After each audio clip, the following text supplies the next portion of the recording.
मुंबई के एक रद्दी से इलाके में एक मल्टी स्टोरीज अपार्टमेंट में संजीव मेहरा नाम का एक रिटायर्ड एम्प्लॉय रिटायर्ड होने पर मिले हुए पैसों से एक पेंट हाउस खरीदकर वहां अपने परिवार के साथ में जी रहा था। ऐसे वहां रहते वक्त एक बार उसका दोस्त रवि आकर, क्यों रे, कैसी चल रही है जिंदगी यहाँ पर? संजीव, मुझे बचपन से ही गार्डनिंग करना बहुत पसंद है। मैं जहाँ पैदा बड़ा हुआ हूँ उस घर के पीछे हमको 600 गज की जमीन खाली थी। उसमें मैं हर प्रकार के वेजिटेबल्स उगाता था। बीज लगाए तो पौधा उगकर उसे पत्ते लगते थे, फिर उसे फूल उगते थे, वो फूल फल में बदल जाते थे। ये सब देखते देखते घंटों बीत जाते थे। सच में भगवान की ये सृष्टि कितनी महान है। अभी भी सोच रहा हूँ कि एक छोटा सा दाना बीज मिट्टी में मिलाकर अगर डाले तो, थोड़ा पानी से भिगाए तो, फिर थोड़ा थोड़ा बड़ा होकर, फिर उस पर ध्यान नहीं भी दिए तो वो अपने आप बड़ा वृक्ष बनकर एक दिन हम सबको छाया देकर उसमें लगे हुए फल हमें देकर ये सब अपने आंखों के सामने एक जिंदगी बन जाती है। ऐसा कहते वक्त उसका दोस्त, तू तो बड़ा कवि निकला रे भाई, ऐसा कहता है। तभी कॉफी का कप लेकर आती है संजीव की पत्नी कल्पना। हाँ जी, रिटायर्ड होने के बाद से ये थोड़े बुझे बुझे से रहते हैं। आपको वेजिटेबल्स उगाना पसंद है ना, तो वो ही कीजिए, टाइम पास कीजिए, आपको अच्छा लगेगा, ऐसा कहती है। संजीव, आइडिया तो बहुत अच्छा है, पर अपन अगर सेपरेट घर खरीदते तो अच्छा रहता।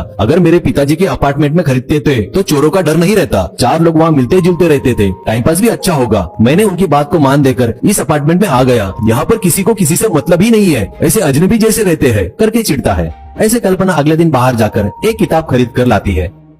उस पर how to grow vegetables in limited place करके लिखा रहता है। ये जोर से पढ़कर थैंक यू बेबी करके कल्पना से कहकर उस किताब को पढ़ने लग जाता है संजीव। अब संजीव रह रहे पेंट हाउस के चारों ओर खाली जगह पर हाइड्रोपोनिक फार्मिंग के लिए कुछ प्लास्टिक की बकेट में टमाटर के बीज और कुछ बकेट में दूसरी सब्जियों के बीज डालकर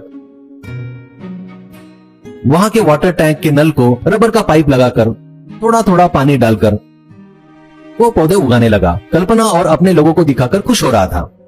एक दिन अपार्टमेंट का सेक्रेटरी ऊपर आकर देखता है, ओए ये क्या चल रहा है? ऐसे छत पर बिंदास सब्जी कैसे उगा रहे हो तुम? हम सबको पानी की कमी होकर हम सब लोग परेशान हो रहे हैं। अभी समर खत्म हुआ है, आप ऐसे टैंक के नल से अपने मर्जी के मुताबिक पानी लेते गए तो कैसा चलेगा? करके चिल्लाता है। उसके चिल्लाने की आवाज सुनकर अपार्टमेंट में कुछ लोग आकर देखते हैं और कहते हैं, आप ऐसे वाटर टैंक का पानी खत्म कर रहे तो हमको नहाने धोने की तकलीफ नहीं होगी क्या? क्या है जी ये? ऐसा सीधा उसके मुंह पर कहते हैं। कल्पना सामने आकर, उन्हें कुछ मत कहिए, मैंने ही उन्हें ऐसे बकेट में वेजिटेबल्स उगाने की सलाह दी थी। ये हमने गलती की है सच में, क्योंकि हमें अपार्टमेंट में रहने की आदत नहीं है, इसलिए यहाँ के बारे में पता नहीं था, इसलिए ये गलती हुई है करके माफी मांगते हुए कहती है। संजीव जोर से चिल्लाता है, सब लोग चुप हो जाओ। आप लोग चुप होकर जो मैं कहना चाहता हूँ उसे थोड़ा सुनो। तभी एक आदमी, बस बस रहने दो, अब टैंक का पानी तुम ही खत्म करोगे तो बाकी लोगों को तकलीफ होगी। ये कॉमन सेंस भी नहीं है क्या तुम्हें? इस टैंक के नल को सील कर दो। इनके परिवार के हिसाब से इन्हें जितना पानी लगता है उतना ही उन्हें दीजिए, नहीं तो इनकी हॉबीज की वजह से अपन सबको बगैर पानी के रहना पड़ेगा, ऐसा कहता है। तुरंत ही टैंक के नल को सील लगा देते हैं।